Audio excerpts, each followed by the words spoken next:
Good afternoon, everyone. Thank you for joining us today for the Scarbrough plus Altana supply chain mapping presentation here.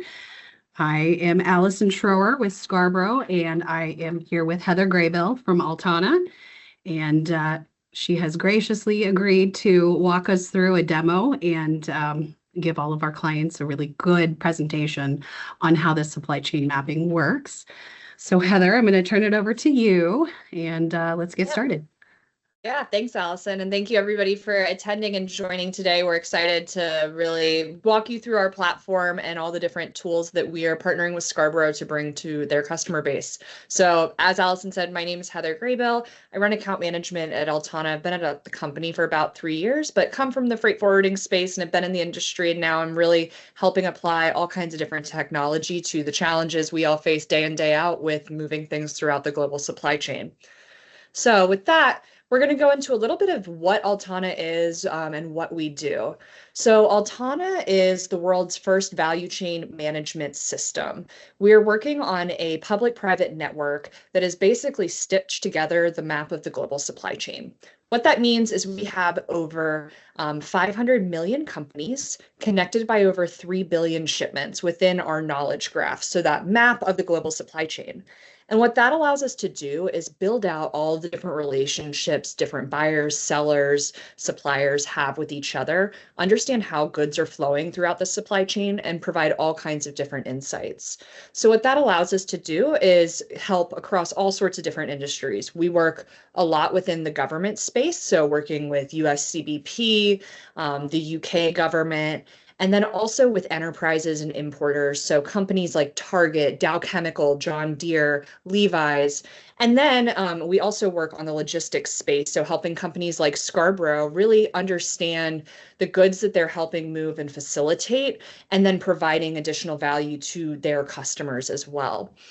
So we're sort of all over in a lot of different industries, but that real underlying factor is our map of the global supply chain that allows you to see those different insights. And the real core piece of Altana is creating that multi-tier value chain. So, 10 years ago, there's a new legislation. Maybe you're going to hire 2 or 3 people to help figure it out and keep you compliant. What we're seeing more and more today is that regulations are being created faster than you can keep up with. It's not scalable anymore for you to hire 1 or 2 people to help with each new legislation that's passed. Instead, what you really need to do is have a grasp of your entire supply chain and your value chain. If you're not familiar with what a value chain is, that's understanding the flow of the goods as they become that final product. So who is your tier 1 supplier, tier 2, tier 3, tier 4, and how is everybody connected? And that's what Altana is really allowing you to illuminate. So you can see and understand what your value chains are, and then you're able to really use AI to focus on what needs to happen and what those priorities are that will ultimately allow you to act and mitigate different risks within your global supply chain. The main one, and that's sort of where Altana's had the sweet spot, especially in the past few years, and is partnering a lot with Scarbrough on, is helping with the Uyghur Forced Labor Prevention Act. So this went live in the summer of 2022. And ultimately what it is CBP has the ability to seize any goods that are moving into the United States that have forced labor anywhere within that product's value chain. And so with that, the onus is on the importer to prove that you do not have forced labor in that value chain for those goods. Since this has been live, we've seen over $3.5 billion in products detained. And typically for you to fight a seizure from customs, you're looking at about $100,000 to $250,000 in legal and compliance fees to be able to mitigate and get that out of a seizure. And also 40 to 60 days in customs holds, detentions, all of the associated fees along with that as well. So the US was really the first country to move on that. Since then, Canada did pass a forced labor law in January of 2024, and then the EU passed their legislation last year, and that's expected to go live in 2027. So this is something we don't see going away, and really we're only seeing it continue to grow across all of the different countries. So it's really important now to get a handle on your supply chain, understand when risks might be coming in so that you can get ahead of it. The way that the US has gone about it is really focused on by specific industries first. So while every good is technically able to be seized if there's detected forced labor, CBP we've seen start in specific industries. So far, where we've seen a lot of that is in the apparel industry, home improvement, especially when you're talking PVC and flooring. Chemicals, and then electronics is one of the more recent ones that they've started to dive into, solar panels, things like that. So if it's not now, it's probably coming down the road, and it's really important for folks to understand their supply chains. And as I mentioned, we do work within the federal government. So we are building out these different value chains, allowing enterprises to understand the different risks they have within their goods. But at the same time, we are also partnered with CBP. So they began working with Altana in July of 2023 to enforce the UFLPA. So what we'll be showing you today, they're looking at a very similar map to use for enforcement. So the thing I like to tell Alyson and everybody else is, we're giving you the opportunity to see and look at the same thing CBP is looking at so that you can get ahead of this and understand maybe, are there risks within your supply chain? Could there be seizures, and how can you help to mitigate? Mhm.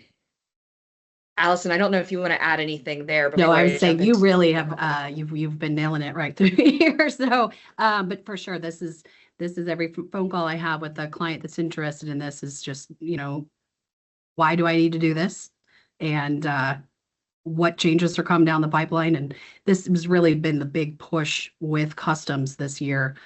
They've been warning us for the last couple of years, but it's coming, and it's really important to be able to offer this service to our clients so that they can get ahead of it. Absolutely. So with that, I'm going to dive into a bit of our platform demo so that you can understand sort of under the hood. If you are a Scarbrough customer, you likely started to receive these forced labor reports earlier this week. But what we're going to go ahead and click into is the Altana platform. So from here, what you'll see is I uploaded a sample of different goods. And actually, sorry, I clicked into the wrong thing. I'm going to go ahead and pull in a sample. So here what we can see is a bunch of different shipments, and we've uploaded these into the Altana system. And so what you'll see is that we've got an ability up here to see, okay, we've got uploaded 44 items, and 25 of those items went undetected. There was no forced labor that we saw within that value chain. 12 are ranked as low impact. Then we have 5 medium, 2 is high impact. So how do we get to that low, medium, high? What's compiling that? And with working with a bunch of different importers, Fortune 200, 300 companies, what we found is they usually are ranking their different goods on a scoring rubric. So being able to say, okay, this is really high priority, we need to go after that. We've used that same methodology to bake into the system. So at a line item level, you're getting that same sort of scoring algorithm, and you're able to really focus in on what you should be looking at. So if I wanted to come over here, what we'll see is we've got forced labor severity on this right-hand side, and then you've got directness, forced labor tier. This is going off of not just what that good is, but the HS code associated, and then it's filtering all the way back to the multi-tier supply chain. So I can come in and sort. So here's our forced labor severity, and maybe I want to dive into one of these high impact goods. So I can click in to this good right here. And on the right-hand side, what you're able to start to see are all of the different companies. So at the tier 1, what are we flagging as a potential risk? Tier 1 being your direct supplier, and then all the way down. So tier 2, tier 3, tier 4, who's supplying to your suppliers to your suppliers. Mhm. And then we're also calling out the different risks within the platform or within that supply chain. So here you can see WAFU is that tier 1 supplier. They're actually directly named on the laundering cotton report as an entity that does use forced labor. What we can then do is click in, and for every single line item, we're generating this value chain view. So what this is showing is the different components and suppliers that we believe to be giving items that are then going into that final good. So if I were to click into this By Long Oriental Limited, each line is going to indicate shipments and the flow of goods that we have within the system. So again, we've got hundreds of millions of companies connected by those billions of shipments. So when I click into this arrow, what you'll see here is that we now are looking at all of the different shipments By Long is shipping to Brotex company. So I can look and see as recent as July 24th, 24, we have shipments of synthetic staple fibers being shipped to Brotex. If I then click into this next line, so now we're looking at Brotex shipping to Indo, you'll see these start to transform. So that raw polysilicon stuff is now becoming single yarn. And this is where you're able to really trace and understand the flow of goods. If I click Indo into WAFU, you'll see now we're looking at sample fabric. And so you're able to see where did we get into this final product all the way from, again, those initial fibers that were being shipped. And so all of this is a lot to look at, a lot to digest. When CBP is in the tool, this is how they're interacting. They're connecting all kinds of dots. We're giving you this vision in a really, really digestible way, saying, hey, this is, high severity. You should look into this, have a conversation with your tier 1 suppliers. But that way you're aware that there is that potential risk. It's so fascinating when you pull it up in that form. I mean, it's amazing how that works. Yeah, and the great thing about how we are doing these value chain creations is that we're not just taking every single thing that a tier 4 has ever shipped to that tier 3. We're going off of the classifications and what the actual finished good is and filtering backwards. So if your tier 4 is shipping coffee beans to tier 3 because they need it for their break room, that shouldn't be pulling in as an associated sort of supplier for your t-shirt. And so that filtering is all happening on the back end from Altana. Now, in terms of what you guys are getting or what customers are getting every week for these different things, what Altana is doing is creating these reports that are specific to only the flagged risks of the shipments for that prior week. So in this instance, you've cleared 44 SKUs, for example. Of that, 25 weren't detected, so we're not sending the different risk assessment there since we've already said, hey, these are looking good today. But we are generating we're generating a report for everything else that is risky. So in this, we do the high, medium, and low. I'm going to just do 2 for today's demo. But what you'll see is this will go ahead and generate. And from here, what we're going to be able to do is really dive into that breakdown. So this is where you'll start to see, hey, here are the different goods that did flag during the screening. So we've got that color yarn, and then we also have 100% cotton yarn. And it will also let you know what page it's on in terms of the PDF, whether it's direct or indirect, and then the different tiers that were exposed. So for this 100% cotton yarn, as you scroll through, you're able to understand the supplier, and then the additional information here. So the forced labor, as we're looking at it, it'll break down the information of what tiers are exposed, what facilities. So a facility would be not just your supplier, but the actual location of that warehouse or that manufacturing facility. And then you're able to get a breakdown of the different information within this. So here are all the different exposure lists that have flagged. and then under each company associated. So you're going to get that for every single product. And the great thing about Altana is that we are constantly growing the graph and our sort of map of supply chain. So what you see today could be very different from what you see tomorrow as we learn more and more about how parties are connected. We also are constantly ingesting these risk lists. So as CBP announces that there are new entities on the list, that typically will be resolved and showing within the Altana platform within 24 hours. So they are constantly adding to these lists. We're working with a lot of nonprofits to generate information as well. And so you're able to really get up-to-date information on potential exposures. Sure. I am just so amazed by what you guys have done with this report, and I'm so excited that we're able to offer this to our clients. So we're going to kind of walk through some of the FAQs. So we've had this running live for a handful of clients since July of 2024, and been working through updating this report, making it the best, report we can, and we're taking all suggestions and questions we receive from our clients and taking it in. We're fixing it and making everything just perfect. So when it comes to questions, the first one that obviously has been happening a lot this week since we've officially turned this on for our clients on the 1st is, why am I receiving this report? And that's because we feel very strongly at Scarbrough that, this is important.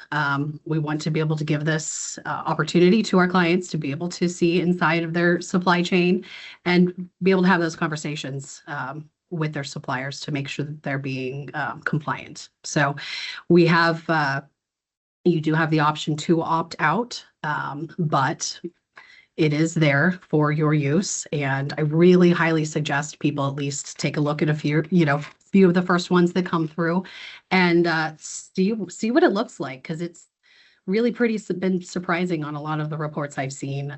There's issues out there that you just can't necessarily know about unless you do this supply chain mapping. This report will come out weekly to your inbox on Monday, and it will come directly from my email. And if you have any questions, feel free to reach out to myself or your client rep, and we'll do our best to see what we can do to help you. Let's see. I think my favorite question, and I'm going to toss this one over to you, Heather, is, I have a great relationship with my tier 1 suppliers. Why do I need to do this? Yeah, so that's one we get all the time. It's great you have a great relationship with your tier 1 suppliers, but as we're looking at legislation, specifically the UFLPA, you're now responsible for your tier 2, tier 3, tier 4 suppliers. So even if you do have a strong relationship with your tier 1, you need to understand your value chain and the different relationships they have and whether or not there's risks there. So UFLPA is the big one today, but even as we look at the EUDR for deforestation, CBAM, there's a lot of new legislation that's coming out where you need to understand a lot more than just your tier 1. And this is sort of that tip of the iceberg. Where are we starting? And so that you can begin to really map out those relationships and have those empowered conversations. I think it's important to mention as well that your software also has something like 60 denied parties lists overlaid in there. So I mean, the opportunities are endless, where we can go after forced labor. I think it's really amazing. So this one's been a good one. This one's been pretty popular because I've had a couple of clients call me pretty upset because last week my product was not flagged for forced labor. This week it is. What happened? What's the change here? Yeah. So like I had mentioned, Altana's map of the global supply chain is always evolving and growing. So you've got that component of we might be connecting new parties or bringing in new shipments and understanding new relationships that then light up your upstream, downstream supply chains. At the same time, the Department of Homeland Security is always launching new lists, new focuses. And so you're getting all of that tied into one big map and being able to say, hey, this is a new flag. So that's where what is, the real and relevant today might be different tomorrow based on the information CBP now has or doesn't have and how things are evolving. It's so important. It's very common that I have clients say, well, can we just scan everybody now and then we know we're good for the year? Unfortunately, that's not how it works. We need to make sure that we're on top of it. So especially as you see the different CBP focusing on the different industries too, that will really focus into on like the severity levels. So as we see them start to target different industries, we're making sure that that's reflected in the priority levels too. Let's see. How are you creating the value chain I am viewing? Yeah. So we have that living map of the global supply chain. And what we're doing is really then contextualizing that relationship everybody has with their suppliers within the provided data. So you'll tell us what the tier 1 supplier is. And from there, we're mapping backwards and like using AI, all of the value chains for that. What that means is that we're taking the HS code listed for that product, and then we're filtering on the HS4 or the HS6 all the way backwards through the value chain. And so that means that you'll be able to see only items that we believe are relevant to your final product in that map. So again, I love to use the coffee filters or coffee bean example, but if a tier 4 is shipping to your tier 3 coffee beans and you're importing a cotton t-shirt, that should not flow or show up within the map and the report you're getting. We're filtering all of that out already. So if Customs is using this same software, they're able to get in there and say, I know this commodity from this supplier should not be entering the US. So they can follow that commodity through the supply chain, the value chain, I should say, and see where it lands. I just think that's crazy that we're able to offer that same information to our clients. That's just, it's wow. Next up, how does Altana build its UFLPA geofence? Yeah, so you had mentioned, we have 60 different risk lists within the Altana platform. Some of those are government lists. Others we partner with different nonprofits like the Sheffield Hallam, who are sort of the forefront of figuring out forced labor. But then we also have some proprietary sort of risk lists within the Altana system. One of those is our UFLPA geofence. And so this is what most frequently you'll see pop up on these reports. And what it is Altana has gone ahead and drawn effectively a circle around the Xinjiang region. And with that, we're then identifying every single facility that is within that geofence of the Xinjiang region and flagging that as a, hey, you're working with or you have a downstream supplier that has a facility in this region. That doesn't necessarily mean that they are using forced labor, but it is something that we like to draw attention to. In my work, every single enterprise importer is going to handle forced labor mitigation a little bit differently. You've got some companies that don't want anything to do with it. They don't want to be near it. They don't even want to be involved within that region, even if they know there's not forced labor. And other companies are going to look at it a little bit differently. And so by showing you all of these different risks, it allows each individual company to really determine how best you want to handle the different risks we're showing you in the system. Definitely gives you the opportunity to get ahead of it. If Customs holds your freight, you are, as the importer, responsible of proving your innocence. You have to do the legwork to make sure that you are completely compliant. I spoke to our outside counsel a couple of weeks ago, and he said his desk was just covered in cases like this, and it's just they continue to roll in. I was looking at the UFLPA dashboard online, and they've really started ramping up their holds. They just keep grabbing more and more. I think it was like 648 shipments were held, I think in November. So whereas the year before it was like half that. So yeah, we've seen definitely a ramp up in the number of seizures and sort of Customs willingness or going after really enforcing this. Mm-hmm. And I think too, one of the interesting things, especially in the apparel space, is that we saw Customs start to really target a tier 2 supplier that's well known in the apparel space late last year. And so as a result, all of these customers that have a really good relationship with their tier ones, suddenly we're seeing an influx in seizures. And so being able to really get ahead of that and have that burden of proof already built out, or being able to sort of diversify your supply chain and have those conversations in advance. For the customers that were already working with Altana, they were already, 3 steps ahead of customers that were kind of blindsided with those seizures. I just thought of one more question that kind of has come up a lot lately. I've had a lot of clients say, hey, you're sending me this report. Are you sending this to customs? Is customs seeing my report? And obviously the answer is no. We are providing you this information so that you can, do what you need to do. Though customs has the same access to the same data, we're not going to single out your report and send it to you as customs. Oh, Absolutely. Heather, what else do we have here? If anyone has any specific questions, please go ahead and drop them in the Q&A. We will also have this recording available online in the next week or two. What else do we need to hit on, Heather? I think we're getting close to the end of our FAQs today. Yeah, I'm trying to think. Let's see.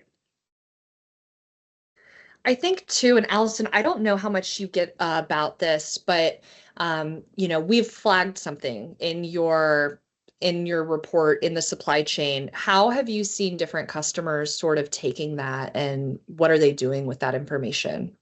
It kind of depends. We've got a group of clients that I think really takes it head on and really takes it and says, okay, we need to address this. I have some that maybe it's compliance that has said, yes, we want to do this, we need to do this, and they turn over to that data to their procurement team and say, okay, your turn. But I think for a lot of people, I think they're just starting to wrap their heads around, do I just call my tier one supplier and ask for an affidavit and say, we don't use forced labor? And I'm like, well, fortunately, that takes a little more than that. Anytime customs asks for more information, even off like a CF-28, they ask sometimes for crazy stuff like time cards and pictures of factories. And that's the kind of stuff that, for forced labor, you're going to have to think about getting that kind of information from your suppliers. They'll ask for, sales orders, POs, and whatnot. So it's something more than just, I have a signed statement from my suppliers stating there's no forced labor. It really definitely varies from client to client. I mean, I have some that are super compliance minded and they have just jumped in feet first with us, excited to take advantage of this. And there's, understandably a lot more people that are kind of hesitant, like, what am I getting into if I use this? But you're not getting into anything. You're just really trying to be proactive in getting a good view of your supply chain. Yeah, what I think excites me most about our partnership with you guys is that, historically what Altana is providing in the forced labor value chain mapping side of the house is really straight to importers, and it comes with a bit of a price tag. And so that's where we've seen a lot of folks in the Fortune 100, 200 space that have entire teams that are able to really just go head on into this. But with what Scarbrough is presenting to your customers, this is digestible. You don't have to have a team of 25 people and a $1 million budget to be able to really start to address this. And I think that's really exciting as we talk about, enforcement and where are, regulations going and how can you help customers, Yeah, it's mitigate that risk. amazing. It's amazing to be able to offer this because most of our mid-size importers, it is kind of a hefty price tag for an enterprise model. So to be able to just get that bite-sized data and just take what you need to see on your commodities, it's fantastic. So I think this has been a very successful venture, and I'm excited to see what else we get to do next with it. So, well, I haven't seen any more questions. Heather, do you have any last comments? If not, I think we can wrap it up. No, just excited. Thank you for the time today, everybody. And, definitely go to your Scarbrough team if you have questions, but happy to support in any way or answer any other questions folks might have down the road. Yes, thank you so much. And if you don't have a direct rep, you can also always send a message to consulting@scarboroughglobal.com and I can shoot you back some information on the program. All right. Well, everyone have a fantastic day. Thank you so much, everybody. Thank you.